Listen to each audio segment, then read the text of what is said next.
Have you ever, stumbled upon an old remedy, one with a name that just sounds wild and maybe a bit mysterious? Oh, absolutely. Some of those old names are fantastic. Well, today, that's exactly what we're doing. We're going to dive into a plant remedy called Chelone glabra, Okay. but you probably know it better by its really striking common name, snakehead. Snakehead, right. Yeah. Definitely memorable. And believe me, its traditional uses, they're just as intriguing as that name. I bet. So this deep dive, it's sourced directly from the Homeopathic Materia Medica by William Boericke. It's a pretty foundational text in, the world of traditional remedies. A classic source, yeah. Important context. Right. So our mission today is basically to give you a concise but still thorough look at this unique plant.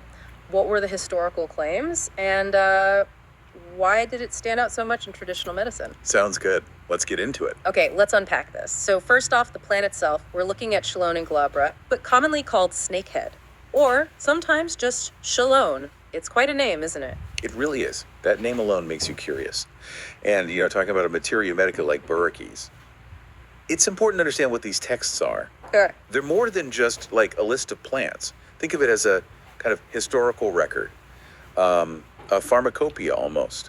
It details observations, specific uses people claimed.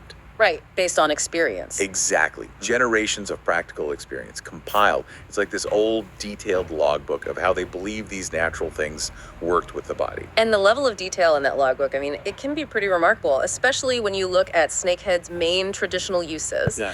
The source points right away to the liver. Specifically, it mentions liver affections with pain or soreness of the left lobe of the liver. A left lobe. And extending downwards. That's not just, hey, it's good for the liver. That's incredibly precise. Yes. What's fascinating here is, well, it's exactly that precision. It doesn't just say liver. It pinpoints a specific part, a left lobe, and even the direction the pain supposedly moves, downwards. This kind of specificity, it's not just, a quaint historical detail. It suggests a really careful, almost clinical way of observing things back then. Without x-rays or anything. Exactly. Yeah. It makes you wonder how they mapped that internal feeling so accurately. It suggests a very empirical approach, maybe based heavily on patient reports, not just theory. That precision really is striking, but did the traditional view stop there, or did it also cover more general feelings of being unwell, like weakness? Oh, definitely broadened out, yeah.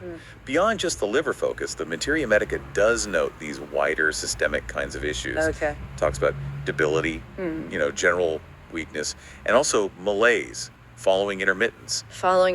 Like fevers. Yeah, intermittent fevers. And then there's this really evocative phrase, dumb ache. Dumb egg. Wow. That sounds like something out of an old story. What exactly does that mean? Right, strange term. Dumb ache basically refers to a type of intermittent fever, think conditions like malaria, maybe with those cycles of chills and fever. Okay. But with dumb ache, those really obvious classic symptoms were dumb or sort of silent, muted. Less pronounced. Exactly. Yeah. So instead, it might show up as more of a chronic underlying weakness, just feeling generally unwell. Yeah. Which fits right in with that debility and malaise the text mentions. Gotcha. And Boericke also notes soreness of external parts, as if skin were off, just adding to that picture of pervasive discomfort. Wow. Okay, so we've got the very specific liver stuff and these broader systemic feelings of weakness and malaise. Sounds like it was considered pretty versatile. Did it also cover common digestive issues? It did, yes. The digestive system comes up too. The Materia Medica lists things like dyspepsia with hepatic torpor. Hepatic torpor. Sluggish liver. You got it. Basically, a sluggish or slow-functioning liver. And when the liver isn't working at its best, well, that can definitely lead to digestive problems, the dyspepsia. Makes sense. And it also mentions jaundice, which, that yellowing of the skin and eyes, that's often linked directly back to liver function and problems processing bilirubin.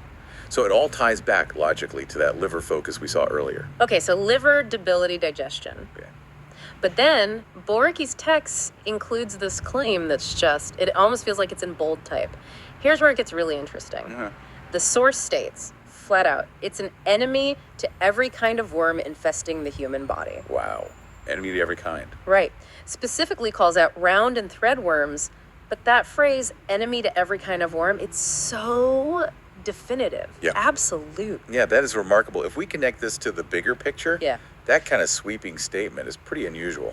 Well, many traditional remedies had broad claims, sure, but the sheer universality there, enemy to every kind, that really stands out, especially in a text that's often so specific otherwise, like with the liver lobe pain. Right.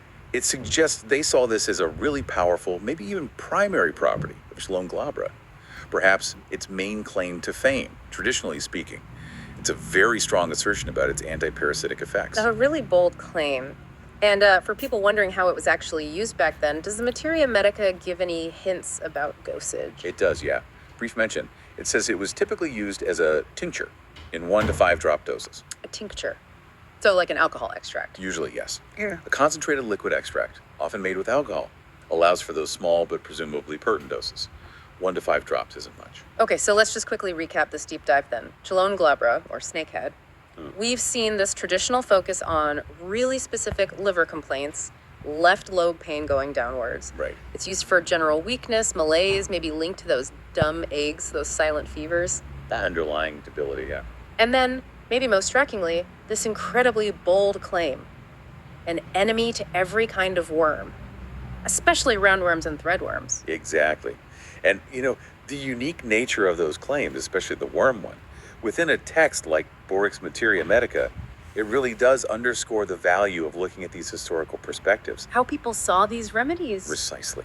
It's a window into that detailed empirical observation they practiced, even without all the tools we have today. Quite fascinating. So what does this all mean for you listening? I mean, it really makes you think, doesn't it? How these old texts, without modern science, managed to pinpoint such specific uses. And some really powerful sounding ones, too. Yeah, powerful sounding uses for plants and other natural things. It kind of leaves you wondering what other plants out there might have these really fascinating but maybe widely unknown historical purposes just waiting to be, well, rediscovered. It's a great question to ponder. What else is hidden in plain sight in these old texts?